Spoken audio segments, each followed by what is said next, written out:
Si amplia la platea dei potenziali beneficiari del bonus Energia Sicilia. La misura si estende anche in altri settori per un totale di oltre 351.000 aziende. L'intervento di Tamaio e i dettagli. Giuliana Micichè. Si amplia la platea dei potenziali beneficiari del bonus Energia Sicilia. La misura approvata dal governo regionale su proposta dall'assessorato alle attività produttive per attenuare l'aggravio determinato dall'aumento delle spese per le imprese a causa del rincaro dei costi dell'energia. La norma, a seguito di alcune modifiche in giunta, sarà adesso estesa anche al comparto della sanità e dell'assistenza sociale residenziale e non residenziale.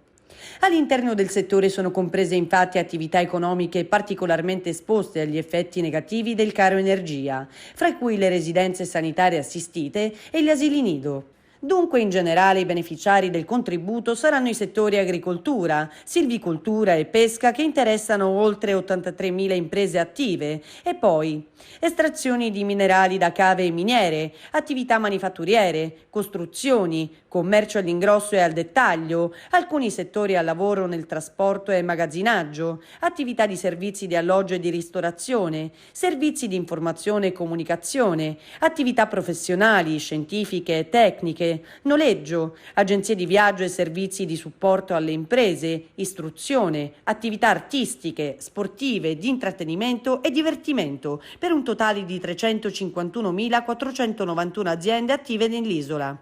E l'assessore regionale alle attività produttive, Edi Tamaio, commenta: aiuteremo le imprese siciliane ad affrontare i rincari dei costi dell'energia causati dalla crisi internazionale a seguito del conflitto in Ucraina. Sono aumenti che stanno mettendo a rischio la sopravvivenza di molte aziende siciliane.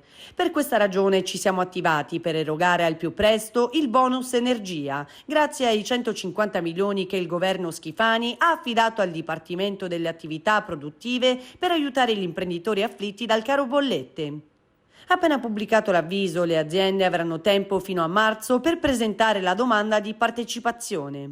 Il bonus darà respiro alle realtà aziendali nei vari comparti produttivi e alle tante famiglie che vi ruotano attorno, conclude.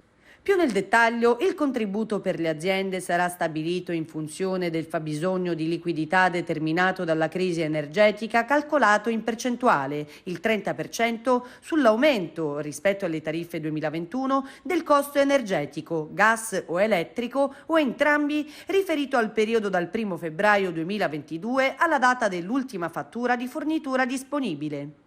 Alle imprese che hanno registrato un aumento minimo di 5.000 euro sarà concesso l'aiuto che può essere massimo di 20.000 euro per ogni singola azienda. Le istanze sono ammesse esclusivamente sul portale telematico sportelloincentivi.regione.sicilia.it dalle ore 12 del 14 febbraio alle ore 12 del 14 marzo.